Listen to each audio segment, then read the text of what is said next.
আলাইকুম, ডাক্তার নাজমুল বলছিলাম। আসেন আজকে আপনাদেরকে স্কিন গ্রাফটিং সম্বন্ধে একটা আইডিয়া দিব। আসলে আজকে স্কিন গ্রাফটিংয়ের প্রসিডিউর আমি একটু দেখানোর চেষ্টা করব। অনেকেরই একটা ভয় থাকে যে কিভাবে স্কিন গ্রাফটিং করা হয়, চামড়া লাগানো হয়। তো আজকে আপনাদেরকে আমি সংক্ষেপে দেখানোর চেষ্টা করি। এই যে আমি এখন মনে করেন রেডি হচ্ছি অপারেশন রুমে যাওয়ার জন্য, আমি ওয়াশ করছি। এরপরে আমি গাউন পরে আমি ওটিতে যাব। ওটিতে গিয়ে আপনাদেরকে আসলে কোন পেশেন্টের জন্য আমি স্কিন গ্রাফটিং করব সেটা আপনাদেরকে আমি দেখাবো। হ্যাঁ, তাহলে আমরা এই যে আসে দেখি, আমরা অপারেশন থিয়েটারে যাচ্ছি। সাইফুল তার ঘাটা দেখাই ফেলো। এই যে আমরা দেখেন যে 2 মাসের পুরানো একটি ঘা, আপনারা দেখেন কত বড় একটি ঘা। তো এই ঘায়ের ক্ষেত্রে এখানে তো আসলে সেলাই করার কোনো ব্যবস্থা নাই। এটাকে বন্ধ করতে হলে আমাদেরকে স্কিন গ্রাফটিং করতে হবে। তো এই স্কিন গ্রাফটিং নিয়ে অনেকেই ভয়ে থাকে যে আসলে কি হবে না হবে। অনেকে ভয় করে যে ইনফেকশান হবে, শরীরের আরেক জায়গার থেকেও চামড়া নিব, একটা ঘা আছে আমার, তাহলে তো আরেকটা ঘা হয়ে যেতে পারে, তাই না? তো এটা অলরাইট একই পদ্ধতিতে লাগানো হয়। আমাদের এখানে যা বলবো যে বাইরের মতো আধুনিক সকল যন্ত্রপাতি আছে আমাদের এইখানে। মনে করেন আমরাও সেই বাইরের দেশে যেটা ইউজ করে, যে আমাদের অ্যাসকুলাপের যে হাম্বি ইউজ করা হয়, আমরা সেটাই ইউজ করি এখানে। তো মানের দিক থেকে আমরা সর্বোচ্চ চেষ্টা করি, এবং ওটিটা অপারেশন থিয়েটারটাও স্টাইল, সব কিছু স্টেরিটি মেনটেন করে করা হয়। তো আমরা যেটা করব যে আমার এই চুন্নু সাহেব মনে করেন ওনার 70 বছর বয়স, এই 2 মাসের পুরানো একটা ঘা। এটা আমরা এক্সরে করে দেখেছি যে ওনার বোনস মোটামুটি ভালো আছে। ওনার এখান থেকে সোয়াব নিয়ে কালচার করতে দিয়েছি। মোটামুটি সোয়াবে বলতেছে নো গ্রোথ, মানে এই মুহূর্তে কোনো ইনফেকশন নাই। ওনার কমপ্লিট ব্লাড কাউন্ট করেছি, হিমোগ্লোবিন ভালো আছে। ওনার ডায়াবেটিস আজকে মাপলাম 4.9 ছিল, মানে অলমোস্ট সব কিছুই ভালো, শারীরিক অবস্থা ভালো, প্যারামিটার ভালো। তো এই প্যারামিটারগুলো দেখেই, তো এই যে কথাগুলো বললাম, এইগুলো আসলে একটি ক্ষতস্থান ভালো হওয়ার বা এই যে আমি চামড়া যে লাগাবো সেটা লেগে যাওয়ার একটা পূর্ব শর্ত।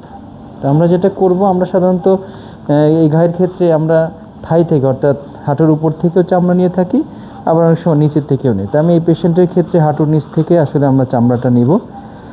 চামড়াটা নেওয়ার যে একটা অর্থ থাকে যে আমার কীভাবে কি চামড়া নিয়ে ফেলবে। তো সেক্ষেত্রে করি যে আমাদের চামড়াটাতে আসলে মোটা থাকে, আমরা এটার একটা লেয়ার, এটা অনেকগুলো লেয়ার থাকে আসলে মেডিকেলের ভাষায় এপিডার্মিস আছে, ডার্মিস আছে। আমরা এপিডার্মিস থেকে একটা লেয়ার নেই, এটাকে আমরা স্প্লিট থিকনেস স্ক্রিন গ্রাফট বলি। আমরা এখান থেকে সেটা নিয়ে সেটাকে প্রক্রিয়াজাত করে আমরা এখানে করব। তো পরবর্তীতে আপনাদেরকে দেখাচ্ছি যে আমরা কিভাবে গ্রাফট তোলা হচ্ছে এবং সেটাকে এখানে প্রতিস্থাপন করা হচ্ছে। এখন আমরা এখন দেখে নেই যে স্কিন গ্রাফটিংয়ে যে আমার কী কী যন্ত্রপাতি লাগে। এই যে আমি ব্লেডটা বের করলাম, দেখেন যে এটা কত চিকন এবং অনেক শার্প। এটা হচ্ছে আমাদের হাম্বি নাইফ, এটার সাথে আমরা এটা সেট করব। পরবর্তীতে এটা হচ্ছে আমাদের স্কিন স্ট্যাপলার, এটা দিয়ে আমরা স্কিন লাগানোর পরে ফিক্স করে থাকি। এইখানে এগুলোকে বলে সুপ্রা টুলি, সাথে অয়েন্টমেন্ট আছে আমাদের, অ্যান্টিবায়োটিক। এইখানে আনুষঙ্গিক অন্যান্য যন্ত্রপাতি আছে। এটা মেশ করার জন্য অটোক্লেভ করার আমাদের একটা কাঠের একটা শপিং বোর্ড আছে। তো এইগুলো যন্ত্রপাতি দেখে নিলে, এগুলো তো আমাদের সিম্পল যে আমাদের যে ভিপি হ্যান্ডেল এবং ব্লেড লাগানো, এগুলো অন্যান্য আনুষঙ্গিক যন্ত্রপাতি। তো ঠিক আছে, আমরা তাহলে এখন এখান থেকে চামড়া তোলার একটা প্রস্তুতি নেই। প্রথমে হচ্ছে আমি, ঠিক আছে তুমি পজ দিও, এই যন্ত্রের সাথে ফিক্স করলাম। এটার একটা বিশেষত্ব আছে যে আমি কতটা পুরো চামড়া তুলতে চাই। তো ওই কতটুকু পুরো চামড়া তুলতে চাই সেটা ডিপেন্ড করে আমার ক্ষতস্থানের আকার, আকৃতি এবং অবস্থান অনুযায়ী কোন জায়গায় কী পরিমাণ তুলতে হবে সেটা নির্ধারণ করি আমরা। আমাদের এইখানে মার্কিং করার আছে, বিভিন্ন মার্ক করা দাগ, এখানে যেমন এই যে 1, 2, 3, 4 করে দাগ কাটা আছে। হ্যাঁ, প্রত্যেকটা আনুমানিক আমরা বলি এক এক দাগে প্রায় 1 মিলিমিটার পর্যন্ত থিকনেসের চামড়া উঠে আমাদের এখানে। হ্যাঁ, এই হলো অবস্থা। আমরা এটা দিয়ে আমরা এখান থেকে একটা স্কিনের লেয়ার নিব, লেয়ার নিয়ে আমরা এটা প্রতিস্থাপন করব। এটা হচ্ছে গ্রাফটিং। শরীর থেকে যন্ত্রের মাধ্যমে স্কিন তুলতেছি। আপনারা এই যে দেখবেন যে কতটা পাতলা করে এই যে চামড়া উঠানো হয়। এই যে দেখেন যে কতটা পাতলা দেখা যাচ্ছে, কোনো রকম দেখেন কোনো ব্লিডিং বা কিছু এখানে নাই। ওকে, এই যে আমরা এখন দেখে নেই, এই যে আমি দেখেন যে চামড়া নিয়েছি কতটা পাতলা, মানে নর্মালি আমাদের কোথাও আঘাত লাগলে ছুলে যাওয়া বলি, ছুলে গেলে যেরকম যতটা পাতলা হয় সেরকম একটা লেয়ার, এরকম ও ভিতরে কোনো মাংস বা কোনো কিছু দেখা যায় একদম পাতলা। তো আশা করি এটা ঘায়ের সাথে 2 সপ্তাহের মধ্যেই শুকায় যাবে। দেখে নেই যে স্কিন তো তুললাম, তাই না? এখন দেখেন যে এই স্কিনে এটাকে বলে স্কিন মেশ করছি আমরা। এটা এই যে ছোটো ছোটো করে কাটতেছি, এটা উদ্দেশ্য আছে 2টা।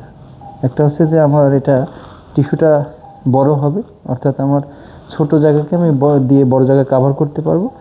আবার ন্যাচারালি যে টিস্যুতে যে সিক্রেশন থাকে চামড়া লাগানোর পরে বা যে কোনো জায়গায় তো নর্মাল সিক্রেশন হয়, তাহলে সেটা বের হওয়ার জায়গাও দিতে হবে আমাকে। সেটা না দিলে তো টিস্যু থেকে স্কিনটা আলাদা হয়ে যাবে।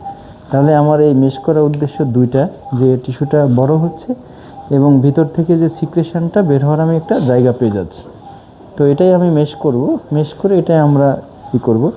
এর মাঝখানে যেটা হচ্ছে যে আমি এদিকে চেষ্টা করছি আমার এই যে এখানে চামড়া লাগাবো এই ওন্ডের যে বেডটা আছে সেটাকে প্রিপেয়ার করতেছি আমি। তো সাধারণত সেটাকে আমরা কিউরেট করি, কিউরেট করে করা হয় আসলে, হ্যাঁ। কারণ এখানে এটা সার্কুলেশন তো আমার এই টিস্যু থেকেই আসবে, সেই জন্য এটাকে করা হয়। এই যে ব্লিডিং হচ্ছে, এই ব্লিডিংটা কিন্তু দেখে আমরা খুশি হচ্ছি, এই ব্লিডিংটা যত ভালো থাকবে আমার স্কিনটা নিউট্রিশন পাবে, এখান থেকে স্কিনটা লেগে যাওয়ার সম্ভাবনাই বেড়ে যাবে। ঠিক আছে, তাহলে আমরা আপনাদেরকে পরবর্তীতে আবার স্কিন এখানে হারভেস্ট করার পরে অবস্থাটা কী দাঁড়ায় দেখাচ্ছি। এখন দেখতে পাচ্ছেন এই যে আমাদের স্কিনটা তুললাম, মেশ করলাম, স্কিনটা এখানে আমার যে ওন বেড প্রিপারেশন করার পরে হারভেস্ট করলাম। এর স্কিন পরে এটা ফিক্সেশনের জন্য স্কিন স্টেপলারও ব্যবহার করেছি আমরা।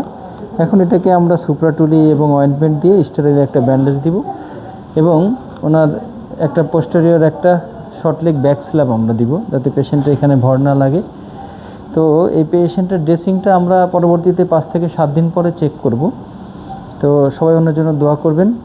এই আপনারা সংক্ষেপে জেনে নিলেন যে আসলে স্কিন গ্রাফটিংয়ের যে প্রক্রিয়াটা, এটা খুব জটিল না, এটা আতঙ্কিত হওয়ার কিছু নাই। আমরা এখান থেকে পুরো স্কিন কেটে ফেলে দিই না, যে একটা ভয় থাকে যে চামড়া লাগাবে তাহলে তো আমার অন্য জায়গায় ঘা হবে। আপনারা পূর্বে প্রথমেই দেখেছেন যে একটা পাতলা করে একটা লেয়ার নিয়েছি, যেমন ছোটোখাটো আঘাতে আমাদের যে ছুলে গিয়ে একটা ঘা হয় সেরকম একটা ক্ষতস্থান।